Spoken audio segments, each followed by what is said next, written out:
श्री राजू बिस्ट।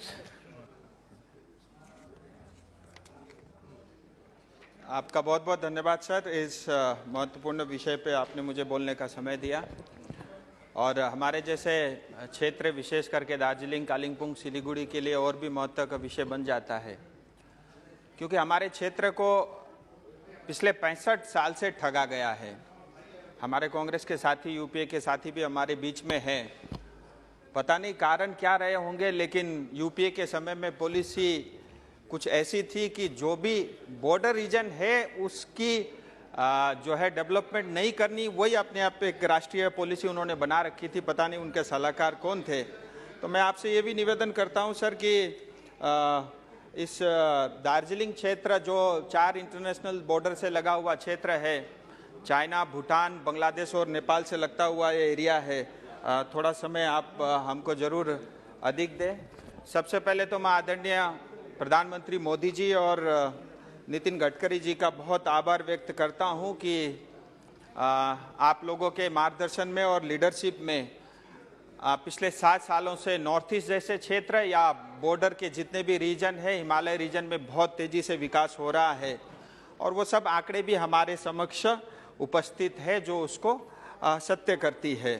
और हमारे मंत्री नितिन गडकरी जी हमेशा एक बात बोलते हैं, बहुत हम सबको प्रेरणा मिलती है। लोग कहते हैं कि अगर हमारा देश विकसित होगा तभी हमारी सड़कें अच्छी बनेंगे, लेकिन वो हमेशा एक बात कहते हैं कि अगर हम अच्छी सड़क बना सकते हैं तो देश अपने आप जरूर विकास करेगा।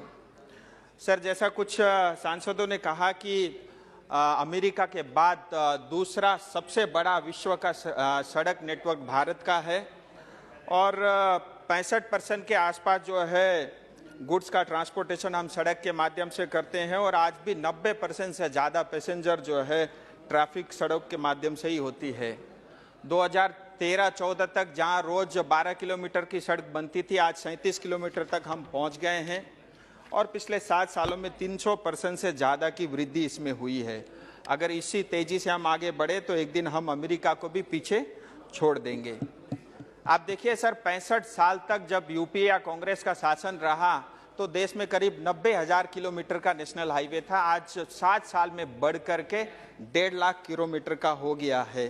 ये अपने आप में दर्शाता है कि किस तेजी से यह सरकार जो है काम कर रही है। और सरकार के साथ साथ इस मंत्रालय से जुड़े हुए सभी अधिकारियों का भी मैं बहुत आभार व्यक्त करना चाहूँगा।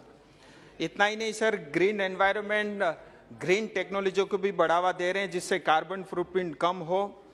ग्रीन एक्सप्रेस हाईवे बन रहे हैं, गति शक्ति के बारे में बताया गया, सीमलेस ट्रांसपोर्ट को बढ़ावा देना और साथ ही ये मुझे लगता है एक बहुत बड़ा क्रांतिकारी जो है ये एक उपयोग होगा। मैं बात करना चाहूँगा कुछ दार्जिलिंग और कुछ बंगाल के विषय में। सर, जैसा मैंने आपको बताया कि बॉर्डर के रीजन आज बहुत तेजी से विकास हो रहे हैं, नॉर्थ ईस्ट में भी बहुत तेजी से विकास हो रहा है। इसके कारण नॉर्थ ईस्ट में पीस भी हो रहा है, डेवलपमेंट भी हो रहा है और आने वाले समय में पूरे देश के लिए ग्रोथ इंजन का काम जो है नॉर्थ बंगाल या नॉर्थ ईस्ट का क्षेत्र अवश्य करने वाला है। सर, कुछ योजनाएं जो मेरे क्षेत्र में चल रहे हैं, मैं उसके बारे में कुछ आपके माध्यम से मंत्री जी से निवेदन करना चाहूँगा कि इन सब कामों में बहुत तेजी लाने की आवश्यकता है।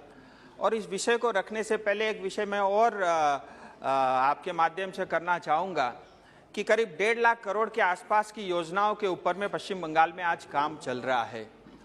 और हमने ये देखा सर, इसको महसूस भी किया कि पश्चिम बंगाल में जब तक 10% से ज़्यादा कमीशन अगर कॉन्ट्रैक्टर नहीं देता तो कोई भी काम होता नहीं है। मुझे लगता है 1.5 लाख करोड़ में अगर मंत्रालय ठीक से जो है देखरेख करे तो 15,000 करोड़ से ज़्यादा हिंदुस्तान का पैसा हम बचा सकते हैं।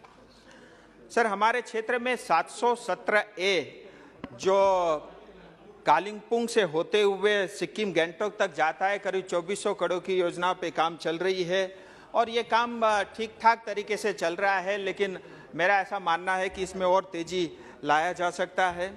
दूसरा सर, एशियन हाईवे घोषपुर से लेकर के बागडोगरा 4 लेन की सड़क बन रही है, 2022 तक कंप्लीट होनी है। समय बहुत थोड़ा है, इसको थोड़ा और फास्ट करना पड़ेगा। NH34 रायगंज से दालखोला 4 लेन करीब 1000 करोड़ की ये योजना है। इसी तरह सर, सिलीगुड़ी के अंदर में सिलीगुड़ी शहर हिमालय के गोद में बसा हुआ मुझे लगता है भारत का सबसे सुंदर शहर है, लेकिन आज वो पूरा शहर बैठ चुका है ट्रैफिक की समस्या की वजह से और छोटी छोटी सड़कों की वजह से। और हम पश्चिम बंगाल से हम उसकी अपेक्षा भी नहीं रख सकते, क्योंकि ऑलरेडी जो है लक्ष्मी हमसे रूठी हुई है और ममता दीदी के कारण जो है आज 6 लाख करोड़ के कर्ज के ऊपर में पश्चिम बंगाल बैठा हुआ है। सर, एक योजना आपने जो है इसकी स्वीकृति दी है, मैं इसके लिए पहले तो बधाई देता हूं मंत्रालय को। बालासन ब्रिज से लेकर के सेवक आर्मी कैंटोनमेंट एरिया तक सारे 12 किलोमीटर का जो है 4 लेन या कहीं कहीं 6 लेन जो है एलिवेटेड रोड बनना है। करीब इसके लिए 990 करोड़ रुपए की स्वीकृति जो इसी बजट में हुई है। मैं चाहता हूं सर ये काम जल्द से जल्द हो और इसके कारण सिलीगुड़ी का करीब 80% जो ट्रैफिक की समस्या है वो हमारी अच्छी हो जाएगी। इसी तरह सर आज देखिए दार्जिलिंग जाने के लिए सिलीगुड़ी से जो रोड जाता है, सारे रोड जाकर के आधे रोड यानी करशंग में मिल जाते हैं, उसके बाद एक ही रोड होता है और ये अंग्रेज के समय से वही रोड बना हुआ है। हमने एक मांग की थी कि दार्जिलिंग तक पहुंचने के लिए सिलीगुड़ी से अल्टरनेटिव एक हाईवे बने, उसका जो है अभी डीपीआर स्टेज पे है। मैं चाहूँगा कि उसका भी काम जल्द से जल्द हो। सर इसी तरह से जो है NH10 जो कालिंगपुंग और सिक्किम को जोड़ता है और ये रोड आप इसी रोड को उपयोग करते हुए चाइना बॉर्डर तक भी आप जाते हैं, लेकिन NH10 की इतनी खस्ता अवस्था है आज, क्योंकि एक तरफ जो है तिस्ता नदी बहती है और नदी के कारण सड़क जो है विलुप्त होती जा रही है और मंत्रालय ने करीब 1175 करोड़ रुपए के खर्च से जो है 52 किलोमीटर की एक सड़क बनाने की योजना भी रखी है। मैं चाहूँगा इस पे भी बहुत तेजी लाने की आवश्यकता है। सर इसी NH10 में आगे चल के जब एक कोरोनेशन ब्रिज आता है और मंत्री जी हमारे बीच में बैठे हुए, उनको ये अच्छे से जानकारी है, ये अंग्रेज का बना हुआ कोरोनेशन ब्रिज 100 साल हो गया सर, और कभी भी जो है ये किसी बड़ी घटना को अंजाम दे सकता है और बहुत ही खस्ता अवस्था में ये कोरोनेशन ब्रिज है और मंत्रालय ने इसकी भी स्वीकृति दी है। मैं चाहूँगा कि ये करीब 1100 करोड़ के बजट से जो बनने वाला पुल है करीब 6.5 किलोमीटर का, ये भी जल्द से जल्द हो। सर एक और घोषणा इस बार नितिन गडकरी जी ने की है, गोरखपुर से लेकर के सिलीगुड़ी तक करीब 30,000 करोड़ रुपए के खर्च से एक जो है ग्रीनफील्ड जो है योजना उन्होंने स्वीकृति दी है। मैं चाहूँगा सर ये भी जितना जल्दी काम हो सके, जिससे भारत के दूसरे क्षेत्रों के साथ हमारी कनेक्टिविटी बहुत हो जाएगी। हमको ये भी ध्यान रखना पड़ेगा, ये चिकन नेक एरिया है, लेकिन सर डेवलपमेंट नहीं होने के कारण वो चिकन नेक आज बोटल नेक बन गया है और उस बोटल नेक के कारण जब तक आप सिलीगुड़ी या दार्जिलिंग का विकास नहीं कर सकते तब तक आप नॉर्थ ईस्ट में विकास करने की कल्पना मुझे लगता है वो अधूरी रहेगी। इसके साथ ही रेलवे ओवर ब्रिज और अंडर ब्रिज के करीब 8,000 करोड़ के काम है, वो भी मैं चाहूँगा जल्द से जल्द हो। सर 2 बातें आपके माध्यम से मैं मंत्री जी से रखना चाहूँगा। सर जैसा मैंने कहा सिलीगुड़ी शहर आबादी बहुत तेजी से बढ़ रही है और मैंने मंत्री जी से एक निवेदन किया था कि सिलीगुड़ी के चारों तरफ एक रिंग रोड बने जिस तर्ज पे दिल्ली में बना हुआ है, तो इसकी फिजिबिलिटी जो है वर्कआउट हो रहे। मैं चाहता हूं कि ये काम हमारे क्षेत्र के लिए जल्द से जल्द हो। और सर अंत में एक विषय और है, पर्वतमाला योजना, क्योंकि मैं पहाड़ी क्षेत्र से आता हूं और हम सब जानते हैं बहुत कन्वेंशनल ट्रांसपोर्ट के माध्यम से पहाड़ के बहुत सारे क्षेत्रों तक नहीं पहुंचा जा सकता और इस योजना के अंतर्गत 3 स्थान पे दार्जिलिंग में सिंहबाड़ी से लेके सिंगला और बतासे से लेकर के रॉक गार्डन और तुंगसुंग से लेके पांदन तक मेरी इच्छा है कि हमारे दार्जिलिंग के लिए ये 3 रोपवे बने और इसके कारण जो हमारे लोकल लोग हैं, सर मैंने पहले ही कहा था बड़ा सेंसिटिव एरिया है सर, बस 2 मिनट मैंने मेरी ये इच्छा है सर कि ये अगर ये 3 रोपवे बनते हैं जो 3 से 4 किलोमीटर के डिस्टेंस वाले होंगे, इसके कारण सर टूरिज्म भी बढ़ेगा और लोकल हमारे वहाँ के लोग हैं उनको भी उसका बहुत फायदा होगा। और इतना सारा विषय रखने के लिए सर मुझे आपने समय दिया, मैं आपका बहुत आभारी हूँ।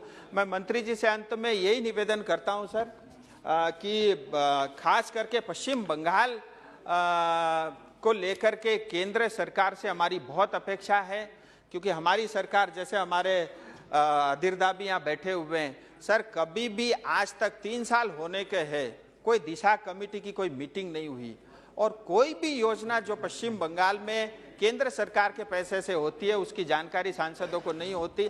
मैं ये भी चाहूंगा कि सर आपके माध्यम से जो है स्पीकर सर ने ये अनाउंसमेंट किया था, उनकी ये योजना थी कि हमारे यहाँ हर महीने दिशा कमेटी। आपने समय दिया, बहुत बहुत धन्यवाद।